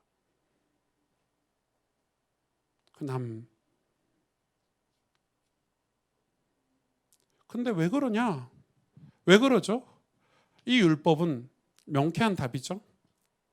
제가 로마서를 읽으면서 명쾌하게 답을 냈어요. 이 율법은 죄를 깨닫게는 하되 죄를 해결해 주지 못하거든요. 율법의 역할이에요. 죄를 깨닫게는 해주지만 죄를 해결해 주지 못해요. 로마서 3장 오늘 본문에 있죠. 24절에서 25절에 이렇게 기록하고 있어요. 24절, 25절. 그리스도 예수 안에 있는 속량으로 말미암아 하나님의 은혜로 값없이 의롭다 하심을 얻은 자 되었으니. 25절 같이 읽어볼까요? 이 예수를 하나님이 그의 피로써 믿음으로 말미암는 화목제물로 세우셨으니 이는 하나님께서 길이 참으시는 중에 전에 지은 죄를 관가하심으로 자기의 의로우심을 나타내려 하심이니라. 아멘. 그러니까 지금 뭐냐면 율법은 내 힘으로 지킬 수 없다 이렇게 깨닫는 거잖아요. 내 힘으로 죄에서 벗어날 수 없다 깨닫는 거잖아요. 그러면 율법을 받고 이렇게 살면 돼요, 안 돼요? 아, 죄인이구나. 그래, 죄인이지. 우린 죄인이야. 죄인으로 살자. 대충 살자. 해도 안 되니까 어쩔 수 없네. 해도 안 되는 거 뭐하러 지켜? 그냥 살자. 이렇게 살라고 율법을 주셨나요? 아니죠. 율법은 로마서 3장 28절 보실래요? 로마서 3장 28절. 그러므로 사람이 의롭다 하심을 얻는 것은 율법의 행위에 있지 않고 믿음으로 되는 줄 우리가 인정하노라. 그러면서요, 갈라디아서 3장 24절 25절 같이 봐봅시다. 갈라디아서 3장, 이 로마서를 푸는 해석이요 갈라디아서에 다 있어요. 갈라디아서 3장 24, 25절 같이 읽겠습니다. 이같이 율법이 우리를 그리스도께로 인도하는 초등교사가 되어 우리로 하여금 믿음으로 말미암아 의롭다함을 얻게 하려 함이라. 25절. 믿음이 온 후로는 우리가 초등교사 아래에 있지 아니하도다. 이 율법을 성경은 뭐라고 기록해 있어요? 초등교사예요. 중등교사도 아니고 고등교사도 아니고 대학 교수도 아니고 초등교사래요. 초등교사를 무시하는 발언은 아니에요. 이 율법이 그냥 초등교사일 뿐이라는 거예요. 이 율법이 뭐 대단한 게 아니라 우리 죄를, 기본적인 우리의 죄를 깨닫게 해주는 그냥 초등교사일 뿐이란 말이에요. 근데 이 초등교사가 안내하는 것은 누구에게요? 우리가 스스로 의롭다 할 수 없기 때문에 우리를 의롭게 하시는 예수 그리스도, 하나님의 은혜로 우리를 안내하기 위한 초등교사 역할을 한대요. 그래서 예수 그리스도를 만나고 나서는 더 이상 초등교사 아래에 있지 아니하노라. 율법에서 벗어나시길 바랍니다. 그 말은 내가 예수님을 믿는다는 말이에요. 그러니까 이제 여러분 내일 이 예수 그리스도 은혜에 대해서 공부를 할 텐데 오전에 엄청 중요하겠죠. 그게 도대체 은혜가 뭐길래, 도대체 예수님의 십자가의 보혈의 은혜가 뭐길래, 그 은혜가 뭐길래 이 논리적이지도 않은 것 같고 내 머리로 합당하지도 합리적이지도 않은 것 같은 그 은혜, 그 은혜. 제가 제일 안타까운 게 뭔지 아세요, 여러분? 교회에 성도가 왔는데, 저희 교회 성도가 한 사람이 왔는데 교회 사람들이 자기를 흘겨보는 것 같고 좀 수준 낮다고 잘 모른다고 해서 무시하는 것 같고, 그걸 느끼고 교회를 더 이상 못 나오는 거, 제가 가슴 미어져요. 정말 여러분, 만약에 우리 교회에 어디 술집 여자가 왔다, 죄송해요 술집 여자라고 표현해서, 아니 강도가 우리 교회에 왔다, 어떡하실래요? 교회를 떠나실래요? 네, 떠나셔도 좋아요. 사실 그런 분들이 와서 하나님 은혜를 받고 예수님을 만나고 변화되는 게 교회 아닌가요? 예수님은 그래서 세리하고 식사하셨잖아요. 세리하고 놀고. 그러니까 바리새인들이 기가 찬 거예요. 원래는 왔으면 우리하고 놀아야 되는데 메시아면 왜 세리하고 놀지? 그러면서 하시는 말씀이 기분 나쁘게, 먼저 된 자가 나중되고 나중된 자가 먼저 된다 이러니까 바리새인들이 빡 돌았죠. 저거 죽여야 된다면서. 이해가 되세요? 이게 이해가 되셔야 돼요. 그래야 은혜가, 여러분 우리가 은혜를 받을 수 있어요.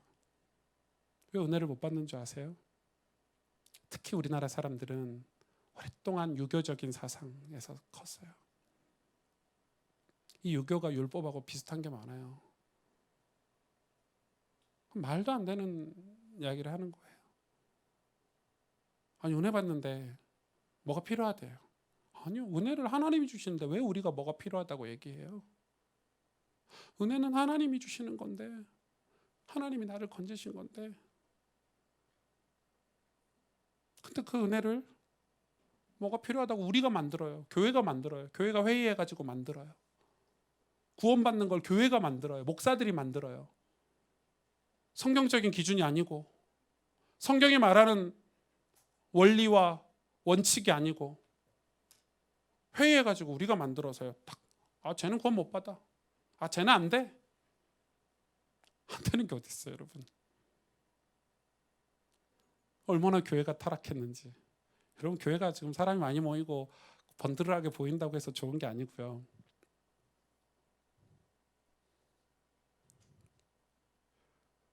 하나님이 율법을 주셨는데 초등교사 역할을 하라고 주신 거예요.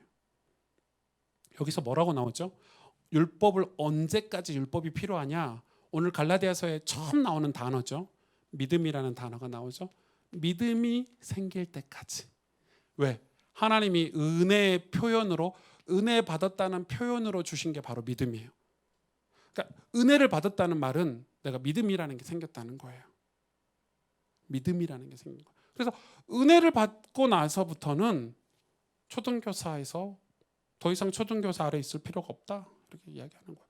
여러분이 대학교에 갔고 이 전문직에서 기술을 배워서 사는데 저희 초등학교 선생님 밑에 있을 필요 있어요, 없어요? 없어요. 똑같은 거죠.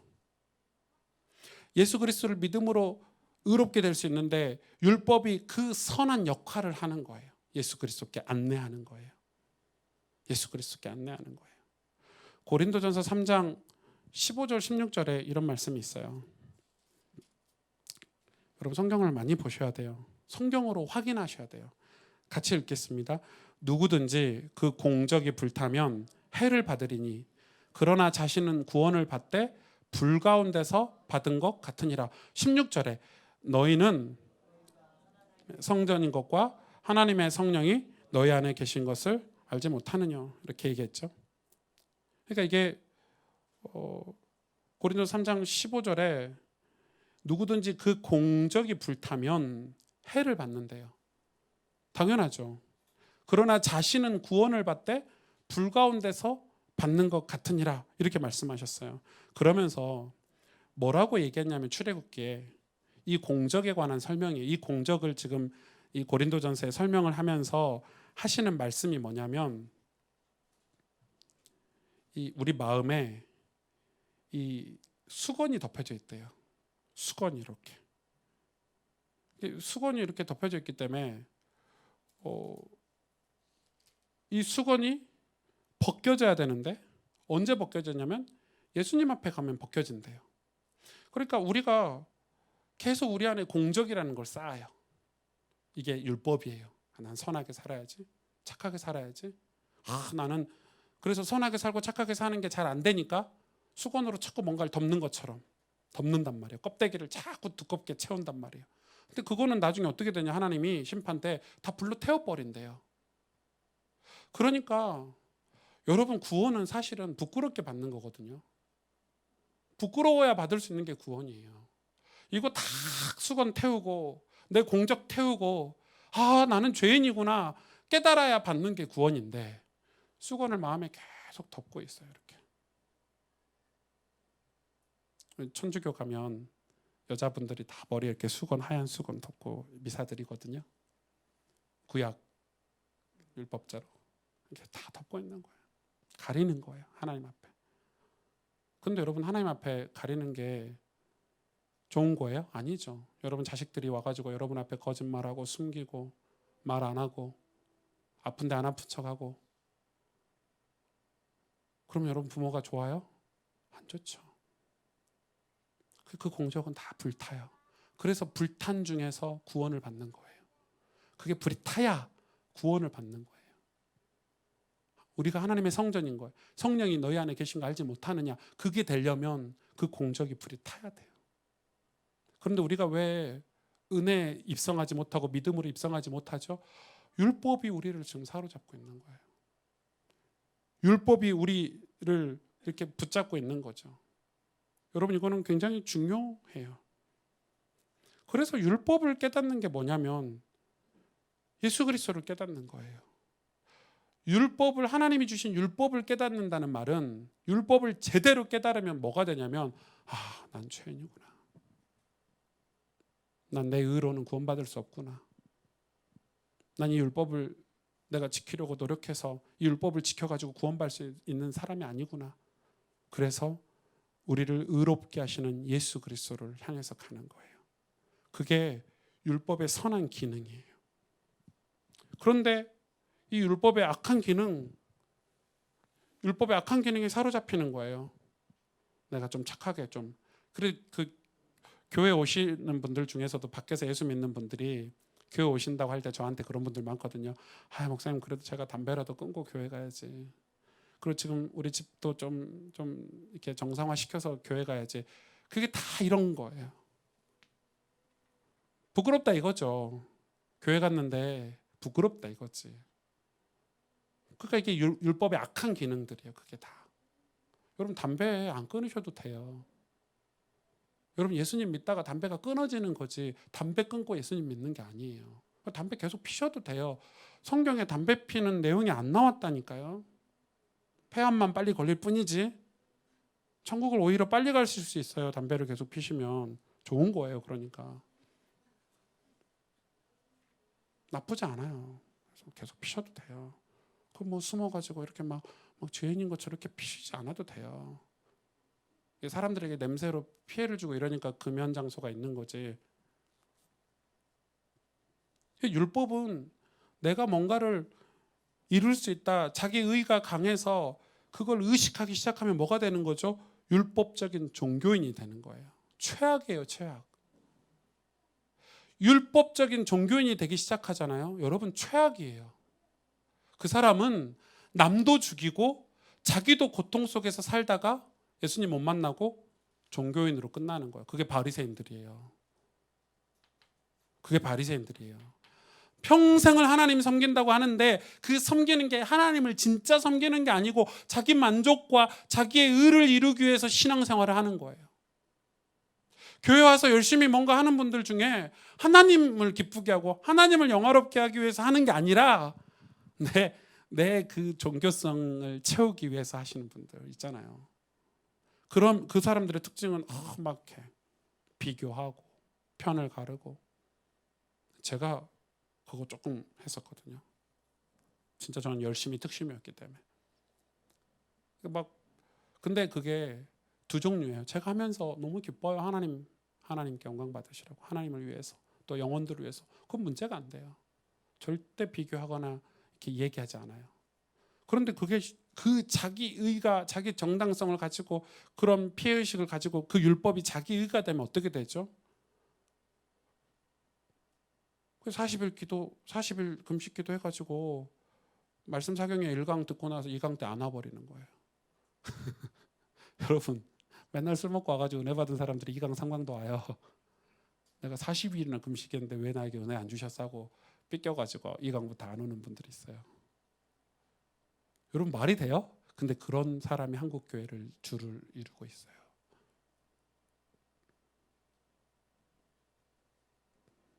로마서를 읽으면서 하나님이 우리에게 주신 메시지예요. 갈라디아서를 읽으면서 히브리서를 읽으면서 우리에게 주신 메시지예요. 제가 왜 오늘 이번 말씀 상영회 때 좀 어렵지만 율법을 다루냐면요. 우리 이거 안 벗겨내면 은혜의 시대를 맞이할 수가 없어요. 은혜가 무슨 말인지를 모르고 살아요. 계속. 그 은혜가 내 삶을 치유하고 은혜가 내 삶을 자유하게 하고 예수 그리스도 안에 있으면 자유하거든요. 진정으로 자유하게 해요. 그 자유함을 평생 맛보지 못하고 그냥 종교인으로 살다가 율법적인 종교인으로 살다가 우리가 전락할 수도 있어요. 이룰 수 없는 것을 이룰 수 있는 것처럼 살잖아요. 그게 율법주의자들의 삶이에요. 이룰 수 없는데 이룰 수 있는 것처럼 사는 거예요. 내가 이렇게 살면 하나님이 복 주시겠지 라면서 사는 거. 자기의 정당성을 딱 가지고.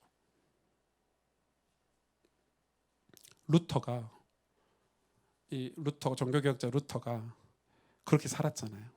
왜 중세 천주교가 다 그렇게 살았어요. 루터의 무릎이요. 이 루터의 무릎이 굳은 살이 얼마나 많이 박혔는지 아세요? 왜? 이 계단, 교회 계단, 그 중세 교회 계단이 얼마나 높아요.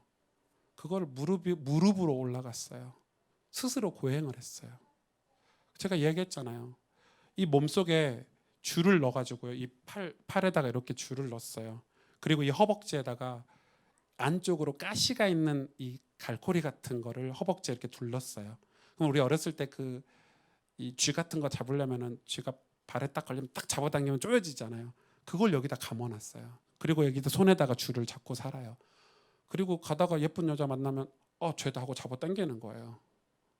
그게 중세 신부들이 그렇게 다 하고 살았었어요. 우리 교회 남자들 다 하고 허벅지 다 절단당했죠. 피가 절절 흐르겠죠. 이해가 되세요?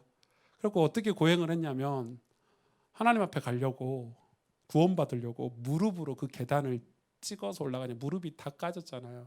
그 계단이 핏자국이 얼마나 많은 사람들이 올라갔는지 피가 다 얼룩이 돼가지고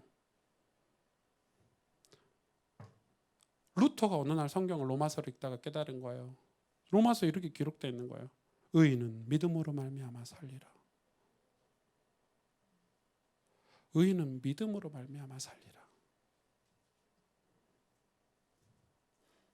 여러분 이게 이 종교의 틀이 깨져야 종교 그게 그 개인의 종교의 그 틀이 그 율법의 틀이 깨지는 게 종교 개혁이거든요. 그게 1905 그 루터 때 일어났던 종교 개혁이 사실은 우리 인생에도 계속 일어나야 돼요. 안 그러면 신앙생활이 은혜로 가질 못해요. 예수님이 계시는데 예수님이 나와 인격적인 관계로서의 예수님이 아니고 그냥 지식적인 예수님일 뿐이에요. 왜 그렇죠? 율법이 예수님과 우리 사이를 가로막고 있다니까요. 원래 율법은 예수님을 만나도록 안내하는 초등교사 역할인데 율법에 사로잡혀가지고 예수님을 인격적으로 만나질 못해요. 예수님을 만나야 내가 자유하고 예수님을 만나야 은혜의 삶을 살 수 있는데 예수님이 지식이에요. 복음도 지식이 하도 많이 들어가지고 뭐 주는 그리스도시요, 뭐 살아계신 하나님의 아들이 우리 그러자 막 입만 열면 이야기하잖아요. 예수님이 왕이요, 제사장, 선지자요. 다 애웠어. 이제 다 애웠어. 이제 이렇게 툭 건들면 나와. 이렇게 툭 찌르면 나와요. 툭 찌르면 나오는 지식이지. 예수님이 인격적으로 나와 관계 있는 사람이 많지가 않아요. 왜요? 출애굽기 15장 5절 6절 제가 출애굽기 말씀만 잠깐 보고 마칠 건데요. 출애굽기 15장 5절 6절 성경 있으신 분은 찾아보셔도 좋고요. 화면에 띄워지긴 하지만은 출애굽기 15장 5절 6절에 이렇게 기록하고 있죠. 깊은 물이 그들을 덮으니 그들이 돌처럼 깊음 속에 가라앉았도다. 이 깊은 물이 뭐예요? 그 6절 보세요. 6절에 이렇게 기록하고 있어요. 여호와여 주의 오른손이 권능으로 영광을 나타내시니다. 여호와여 주의 오른손이 원수를 부수시나이다. 그러면서 이 출애굽기 19장 8절 한번 보실래요?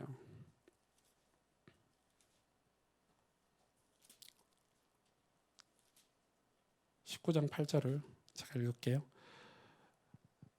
7절부터 한번 읽어볼게요. 모세가 내려와서 백성의 장로들을 불러 여호와께서 자기에게 명령하신 그 모든 말씀을 그들 앞에 진술하니 8절 백성이 일제히 응답하여 이르되 여호와께서 명령하신 대로 우리가 다 행하리이다. 모세가 백성의 말을 여호와께 전하매 이렇게 기록되어 있어요. 이게 뭐냐면 이 출애굽기의 이 15장에 5절 6절만 읽었는데 물이 우리를 덮었어요. 물이 덮으면 어떻게 돼요? 깝깝하죠. 답답하죠. 그럼 뭘 찾아요? 생명, 공기, 호흡을 찾죠. 그래서 하나님이 뭐라고 말씀하셨냐면 그래서 출애굽기 15장 하반절에 이 말씀을 율법을 잘 듣고 이 언약을 잘 지키면 너희는 내 소유가 되고 내 제사장 나라가 되고 거룩한 백성이 되리라 이렇게 약속했거든요. 그 말을 모세가 출애굽기 19장 18절에 내려와서 전했어요. 전했더니 뭐라고 그러냐면 이스라엘 백성들이 일제히 다 행하리라 이렇게 큰 소리 쳤어요. 그걸 또 하나님께 모세가 갖고 전했죠. 전했더니 하나님이 기뻐하셨을까요? 아니요. 하나님 흡족해 하셨을까요? 아니요. 왜냐하면 여러분 나중에 제가 출애굽기 강의할 때가 있을 거예요. 아마 창세기 강의하고 제가 출애굽기까지 강의할 수도 있는데, 하나님은 이 말씀을, 율법을 우리에게 주셔서 이스라엘 백성이 일제히 200만 이스라엘 백성이 일제히 우리는 이걸 다 행하겠습니다 큰 소리 쳤죠. 그래서 모세가 기뻐가지고요 그걸 하나님께 아래로 다시 간단 말이에요. 하나님은 기뻐하지 않으셨어요. 왜 기뻐하지 않으셨냐? 어떻게 보면은 야 충성하겠다 순종하겠다라는 대답 같지만, 맞죠? 일제히잖아. 일제히 모든 이스라엘 백성이 다 한 목소리로 우리가 그 율법을 지키겠습니다 행하겠습니다 이렇게 했는데, 행했어요 안 행했어요? 안 행했어요. 얘네들이 지금 율법을 모르는 거예요. 율법을 지킬 수 있다라는 어떤 교만이 있는 거예요. 갈라디아서 2장 16절에 그래서 이렇게 기록하고 있어요.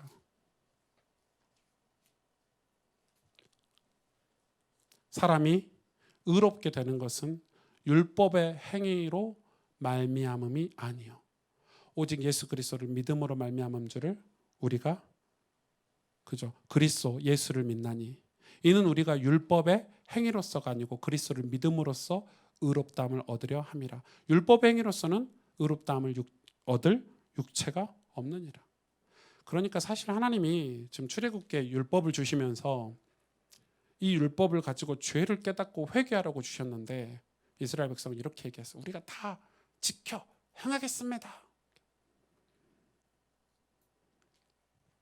우리 교회가 아멘을 잘 안 하시잖아요. 저는 그걸 나쁘게 생각하지 않아요. 전 그 아멘 하는 무서운 교회를 가봤거든요. 야 목사님이 아 하면 아멘, 아멘, 야 아멘, 말이 뭐라도 한마디라도 좀 떨어져서 마음에 감동이 돼서 아멘을 하는 건데 또 마음속으로 아멘 하면 돼요. 굳이 소리는 하나 시끄럽게 옆에 사람 괴롭히게. 근데 보니까 어떤 목사님은요 아멘 안 하면요 분필 던지는 목사님도 계시고요. 여러분 복 받은 줄 아세요? 제가 한 어떤 교회는 제가 교회를 뭐라고 하는 게 아니라 그런 목사님들도 계시다고, 새벽 예배로 목회하시는 목사님 계시는데 새벽 예배 때 오잖아요. 출석부가 있어요. 새벽 예배 교회 출석부가 있어요. 나쁜 거 아니죠. 특히 장로님 권사님들은요 새벽기도 안 나오면요 바로 칠이 안 돼요. 무섭죠. 더 놀라운 거는 새벽기도 설교를 1시간 반씩 하시는 거예요. 더 놀라운 거는 주여 삼창 기도를 해요. 제가 그걸 생방으로 봤거든요. 전도사님들이 새벽에 새벽 4시 반 5시에 주여 삼창 하시겠습니다 가지고 그렇게 기도를 하는 거예요. 제가 생각해 봤어요. 저거를 매일 하지 않으면 안 되겠구나. 만약에 저걸 계속 하다가 멈추잖아요. 그럼 성도들은 헤맬 것 같아요. 그래서 매일 하시는 거예요. 이해가 되세요? 저는 그런 성도 만들고 싶지 않아요. 여러분은 여러분의 직장과 가정과 여러분의 삶의 터전에서 하나님을 인격적으로 만나고, 여러분의 주변 불신자들과 믿지 않는 성도들에게 하나님의 백성답게 복음을 전하면서 살 수 있는, 그리고 여러분이 성경을 묵상하고 하나님 앞에 여러분의 삶을 대면해서 하나님이 여러분 각자에게 주신 사명을 가지고 살 수 있도록 분명히 하나님 여러분 길을 인도하실 텐데 그럴 여유가 없이 사는 거예요. 물론 훈련은 필요해요. 군대를 가도 6주 동안 특별 훈련을 받아요. 매일 집중해서 계속 훈련받고 살 수는 없어요. 맞죠? 누군가는 운전병이 돼야 되고, 누군가는 경계병이 돼야 되고, 누군가는 PX병도 있어야 되는 거예요.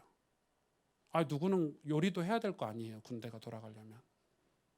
그걸 아무것도 다 못하게 하고 계속해서 6주 동안 훈련만 계속 받고 있으면 어떻게 돼요? 나라가 이상하게 되겠죠. 지금 마치 우리가 그 6주간의 율법 훈련을 받아야 되는 게 맞아요. 그러나 그 속에 머물러 있으면, 계속 그런 삶을 살면요 우리의 삶이 전부 어떻게 되겠어요? 여러분 오늘 은혜는 뭐냐면 하나님과 함께 살아가는 삶이에요. 내 삶이에요. 하나님을 왕으로 모시고 그 구원에 감사하고 감격하면서 찬송하면서 사는 내 인생에 펼쳐진 하나님 나라예요. 그런데 그게 왜 자유롭지 않냐? 이 율법을 통과해서 나와야 되는데 율법 속에 들어가서 안 나오고 있는 거예요. 아, 훈련이 좋아. 우리 훈련만 받아야지. 근데 그게 여러분 매일 새벽 예배 나와가지고 매일 주여 삼창하고 부르고 기도하고 말씀 듣고 맞아요. 그게 얼마나 좋은 삶이겠어요. 그러면 그런 환경에서만 계속 살아야 되는 거예요. 아니잖아요. 여러분이 인격적으로 하나님을 만나고 여러분 삶을 두고 하나님의 신실하신 계획들을 붙잡고 찾고 여러분이 현장에서 성경을 읽으면서 여러분 지체들과 같이 성경 공부 모임을 하면서 맞지 않아요? 우리가 교만하기 시작하면 교회 안에서 열심히 노력하고 어떤 신념을 가지고 그래서 여러분 이게 왜 단지 율법만이 아니라 이 교회 밖에서 주로 성공하려면 어떻게 해야 돼요? 열심히 해야 돼요. 그리고 노력해야 돼요. 그리고 어떤 신념이 강해야 돼요. 불신자들이 그런 사람들이 주로 성공하잖아요. 그리고 열심히 했고 노력했고 신념이 강한 분이 성공까지 해버렸어. 그러면 끝난 거야. 열심히 하고 노력해서 신념을 가지고 성공이라는 결과까지 얻어버렸어. 교회에 들어오잖아요. 똑같이 해요. 열심히 하고 노력하고 신념을 가지고. 근데 죄송하지만 구원은 그렇게 받는 게 아니에요. 그거를 여러분이 구분할 수 있어야 되고 정리가 되고 개념이 정리가 돼 있어야 돼요. 그래가지고요 교회 안에서 그게 이제 교회 안에 들어온 야베스의 기도 같은 거예요. 적극적인 사고방식. 이렇게 하면 성공할 수 있어. 뭐요? 도대체 성공이 뭔데요? 교회 부흥이요? 1만 명. 그래 교회 이름이 만명교회도 있어요. 교회 이름이 만명교회라니까요. 기가 차가지고 열심히 해서 우리 10,000명 만들어 봅시다. 이게 교회 모토예요. 열심히 우리가 신념을 가지고 성공해 봅시다. 뭐요? 성공이 뭔데요, 여러분? 도대체 성공이 뭔데요? 예수님 만나는 거 아니에요? 은혜 받고 사는 거 아니에요, 여러분? 우리 천국 가는 게 우리 인생의 성공 아니에요? 성공이 도대체 뭔데요? 교회의 성공이 뭔데요? 막 부흥하는 건가요? 숫자가 많아지. 그거는 우리가 복음을 전해서 많은 영혼들이 예수님을 만나서 숫자가 늘어나는 부흥이라는 성경의 부흥이라는 그 축복된 부흥을 말하는 거지. 목사들이 경제 개념을 가지고 어떤 우월한 정치적인 개념을 가지고 우리 교회가 부흥해야지. 회칠한 무덤이요. 예수님께서. 회칠한 무덤이요. 그래서 여러분은 저를 보호해 주셔야 돼요. 우리 장로님들이 저를 보호해 주셔야 돼요. 여러분 보호 안 해주시면 저도 그런 목사가 될 수 있으니까. 그래서 엎드려 기도하는 거예요. 제가 율법적으로 기도하는 거예요. 아, 일주일에 하루는 교회 와서 엎드려 기도해야 되겠다. 왜 기도를 안 하니까 사람이 그렇게 되더라고요. 오늘 말씀을 첫날이지만 제가 율법에 대해서 조금 공부를 했고요. 이제 조금 헷갈리시죠? 네, 율법이 조금 헷갈릴 거예요. 오늘 밤에 들으셨지만 내일 은혜를 이야기하면서 율법이 정리가 될 거예요.